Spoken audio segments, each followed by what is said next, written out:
Rich, welcome. Thank you. So Rich, I literally just met. His wife's doing one of my courses, and you come from Portsmouth especially. Yep. So nice to meet you, Rich. I have no idea what you're going to say here. So what do you want some coaching on? So I'm a trained nurse. I've been in the NHS for the best part of 15, 16 years.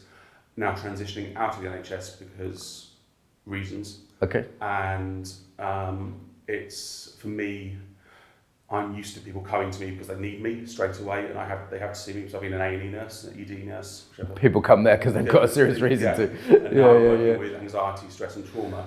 Got it. And Okay. so I have to tell people to come to me, and it's not coding and wiring that I have in me. I'm finding an interesting block around that concept of selling myself and telling myself and putting myself out. So you're becoming self-employed. Self-employed, You're doing a bit of marketing. I did do a marketing workshop. Yeah. Okay. Actually, I remember that question on the marketing workshop. It's building the mental and embodied practicality around how to market myself when I've spent half my life being marketed for me and everyone comes to me for a reason. Yeah. Okay, let's just do a quick reframe first of all. So, now in an A&E, obviously people are coming to you like desperate. You know, my arm's got cut off. I need help, right? Yeah. Now that's actually not so different from good marketing. Okay. So it's not so much you're going around trying to sell something. Good marketing, I think, is based on attraction. Yeah. So there's similarly, it's like people are still coming to you with a problem. Yeah. Now you need to be visible for them to do that. Yes. Okay, but that's just like the road signs to the A&E. Yeah. You're still the A&E. It's not so different. The difference is you're patching up a different problem, a different wound. So I would just challenge that belief that you have to sort of run around doing it. Does that make sense? Yes. It makes sense cognitively, but not. Great. So this is why we do embodiment training, right? So you can get the idea cognitively, but then people still, it's a woman here. People could still go, right, I kind of get that in my mind, but somehow emotionally that's not landing. Yes. Yeah. Okay, let's do a bit of embodied yoga principles, some good poses for this, cool. And we might do a bit of distinction coaching as well. So anything you don't want to do, you don't have to do. So you're in charge. It's something you've heard me say this before online, right? Yes. Yeah, great. Okay, so strong, solid, sort of wide base with 1 foot forward. Okay, and coming from here and offering out. Okay, not here, but here. So, yes. Interestingly, sometimes people do this. This is a bit different than this. It feels different, right? Yeah. And not this, but this. There we go. Okay, so in a way, when you're selling your services, you're self-employed, you're making an offer. Okay? And feel the difference between, how would you like beg right now? So it's a small. But from this position, how would that be a bit beggy? I couldn't, because it's not a beg. It's like, look at me, I'm here. Okay, extending forwards, not this. This is different. Okay. Yeah, and what about like pushing it on someone? Maybe that would be something like. It's not a moving forward posture for me naturally. So I don't think I could be pushed. I couldn't push. Okay. So what is your fear? So offering out, not keeping in. Notice that. Yeah. It's like getting comfortable making an offer, breathing, relaxing, feeling the ground. What's going to be your offer ongoing? Could you say it out loud? I help people with managing their anxiety, stress and trauma to live a more fulfilled life. Great. What kind of people? Broken people who need my help. Okay, and in Portsmouth, men, women, ladies? All over the world. Okay. I'm not partisan around that, because people who need me. I know that's the. I'd probably, from a marketing point of view, I'd probably could suggest niching a bit more, but we can do that another time. So I'm getting used to saying those things. Yeah. Actually, it feels nice. Yeah, extend. Yeah. Don't overextend, but extend. Feel overextending. You lose your center a little bit, yeah? Yeah, great. Okay, so getting used, and that could be a daily practice, just getting really used to making your offer, trying different words, trying different groups, and getting comfortable with it, yeah? Okay, relax a little bit there. Rich, what's your fear here then, as you move into it? Being found wanting, not being judged for not being good enough at it. Okay. Let's do a little bit of work with being judged then. So if you're willing to do taking up space, if your shoulders get tired, you can always do hands on the hips, okay? And may I sort of judge you? I do a judging pose, yeah? Notice the smile. So I'm not thinking anything in particular, I'm just giving you that vibe, yeah? call this evaluation pose in EYP. Okay. Can you keep breathing, keep relaxed? You're also going to get people who are adulating. Oh my God, Rich, you're amazing. Oh my God, you're so good, Rich. I wish I could be. Oh my God, you're amazing. That's going to happen too. Yeah. Yeah? And then you've got these people. And I can manage these people. It's these people that Okay, how's that feel? that activate me. How's that feel? I doubt myself. That's normal. Yeah. If you don't doubt yourself, you're a psychopath, okay? Self-doubt is a very normal thing. The key thing is just to keep standing there and breathing, okay? So it's really okay if you doubt yourself. You should doubt yourself when people are judging you. Maybe you screwed up, right? Yeah. But, not too much, yeah? How's that? It's interesting because I feel very tense down this side of me. So can you relax that side of you? Say, ah. Yeah, and extending out rather than raw. Yeah, it's different energy. Yeah, okay. And what would be a fear that what would someone say that might be very difficult? What's like your fear, the worst thing they could say? It's doubting the evidence base and I know that sounds... Like this is bullshit, yeah, this is bullshit, nonsense. It's not a real thing.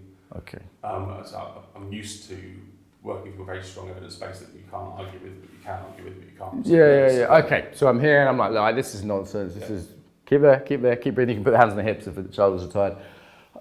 This is nonsense. What's the evidence base for this? This isn't real science. This is some woo-woo. Yeah. Can you keep breathing? I noticed a constriction right here, moving from very normal. To my chest. Very normal. Keep breathing, and just say thank you. Thank you. Okay, because it's good that someone actually voiced something, right? Most people don't have the courage to even say it. They're just judging silently. Yeah. So this is some nonsense. What's the evidence base? This? Come on, really? Thank you. Okay, and then you can respond from a centered place. Yes. Yeah. So how might you respond to that if you wanted to? My response and my reaction, is, I've got all this for you. I can give you the paperwork. But my response is... Like, so let's make a distinction. What you just did, do that again. I've got all this... Yeah, it's small and... It's small and a bit desperate as well, right? It's a little bit like, oh, please believe me. Yes. So really do that, really find that energy. And what would you say? What would be like, I've got this... I can show you someone else's stuff. Someone else has proven this. And now the opposite of that, maybe too far in the other direction, would be what? I've got you, don't worry about it. Okay, and even if we went there even more in that direction, we could probably get to like arrogance or what would that be? You don't need to worry about that. You don't need that. Okay. It's just me. Okay. And does that feel good? Does that feel not good? That feels abrasive. Okay, a bit cocky. And we must make it even more like that. Come on, it's me. It's going to be fine. So. Don't worry about it. You don't need it. Ignore them. Yeah. Come to me. I'm the man. Yeah, I'm fucking rich. I'm the man. Come on, really take it to the max. I like this. Is fun. Thank you. Yeah. Let's make it fun. I'm rich. I'm the man. Come to me. This is what you need. You fucking need me. Nothing else. I'm geezer. I'm the rich. I'm rich. Why? 100% that rich. Okay. Great. So that's a bit much, right? Yeah. Okay. So what would be a balanced middle? I've got you. This is good. Let me help you. That's enough. That's enough. That's sweet. It's really sweet. It's just like, this is good. I've got this. Let me help you. And it's like, look, if you don't want to, that's your loss. Yeah. I'd love to help you, but it's up to you. See the difference? Yeah. Do a couple more times. Do desperate. Got the things. It's got the things. Please believe me. Please believe me. Yeah. Okay. And then the cocky one. You don't need anything. You got me. And the geezer. Fucking what else? Yeah. And then I've got you. Don't worry about it. You're safe with me. Great, because safety is a big thing for this work, I imagine, right? Yeah. It's interesting. You're quite a big guy. Yes. And it's like you could easily be scary. Yeah. I'm wearing Viking tattoos. Tattoos, beard. Yeah. Turn up on. I imagine you turning up on a Harley to the session. I wouldn't trust myself, but I love one too. I'd kill myself in fucking 10 minutes. Anyway, so that feeling of safety is important here, right? So it's not too cocky, but begging also doesn't give safety. No, because I'm not that authority. Exactly. You lose your authority, you lose the trust, right? So let's just do a bit of authority pose. So it's another one related to this. Hands forwards a little bit. Great. Okay, relax the jaw. Yeah, say ah. Think of someone you really love, like a little baby or a little kid or a grandmother or something like that, someone you really care about. Yeah, that's it, because that gives the warmth as well as the power. Because you know, naturally people are going to project power onto you. It's not your fault, they just will. You know, unless you're something like a bunch of Maoris or something that are huger than you, you know, you're going to get that, yeah? Yeah. Okay. So relax the jaw a little bit. Tell me something you know about your work, just one sentence or two that you're pretty clear about your work. It works. Okay, a little bit quick. See, like, if you were to say Brighton is by the sea, you wouldn't say Brighton is by the sea. You just say Brighton is by the sea. It makes you feel better. Makes you feel better, great. And it's still a little bit like having to prove something. Does that make sense? A real authority, like I've worked with some really powerful, wealthy people. They're not pushy. No. They're quite quiet. There's a quiet, just like, this is how it is. Yeah. Okay, so let's try a couple more. There's a couple of sentences you might say about your work, like one of the models, or something you'd say about it, like fingers together. Remember the warmth. That's it. What would you say? Look at me. Tell me something about anxiety or trauma. It's not your fault. Okay. Again, it's a little pushy. Do you feel that? Yeah. Yeah. So I know it's not my fault. Tell me that. Like, say Brighton is by the sea. Brighton is by the sea. What's something else you know? Tell me another fact, undisputable fact. Brighton's got a big pole out the front. Okay. And then tell me it's not my fault. It's not your fault. Okay. And even more, just very matter of fact, it's not your fault. It's not your fault. Because I don't want to be like bullied into it's not my fault. Okay, bully me into it's not my fault. It's not your fault. Okay, well, okay. Now say it unconvincingly. It's not your fault. Even more. It's not your fault. Okay, now just normal Brighton's by the sea. There's a big pole. Brighton has a tourist attraction with a pole. Yeah. It's not your fault. Oh, great. Now I believe you. Because it wasn't a big deal. No. Great. Thank you very much. Thank you. What did you learn there? What did you learn? I learned that how I portray myself, because I'm used to being in a uniform and wearing that face of a nurse, and not being rich, but being nurse rich or being a nurse. And that also will create more warmth being a nurse straight away, and more authority straight away. Yeah, yeah. Whereas rich in white t-shirt and combat trousers, combat shorts, is a very different prospect to build trust in. And if I can build that believability, that safety from a place of me, opposed to trusting an institution. Right. And that's the pressure I think you're putting on yourself. Is it's like I'm hearing. Tell me if I'm wrong. Some sense of like it's all on me. Yes. Yeah, which in a way is true. You know, and I'd say just be a little bit careful. You don't take it too far with that, because you can also think of it as the work. Right, it's the work that's doing the work. The train. Like, give me an example of training you've had. What kind of NLP, which is interesting. Doing some SE. Yeah. Okay. Great. So lots of techniques. Yeah, you can think of it as like that's what the client's trusting. Yeah. Yeah. Yes, they're also trusting you. This is why you need this mixture of warmth and power. Being aware they're going to project power on you just as a result of your size. Like, I'll show you how different this feels. Totally different. Yeah. Right. So imagine your clients in that situation the whole time, because effectively they are. Yes.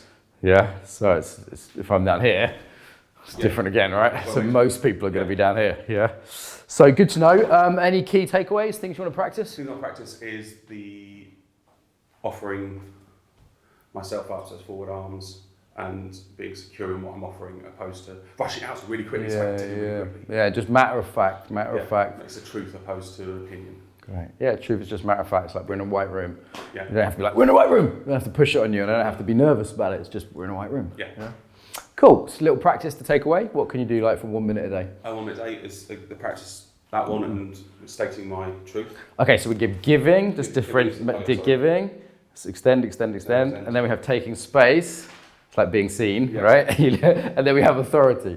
So you've got 3 things you can practice if you want. One is here. So arms forward. You can find all these on YouTube as well. One is here, and one is here. Awesome. So it's like you need to be seen to do marketing, you need to have authority, but you're making an offer. Nice. So that 3 things might be a sort of 3-minute practice. What do you reckon?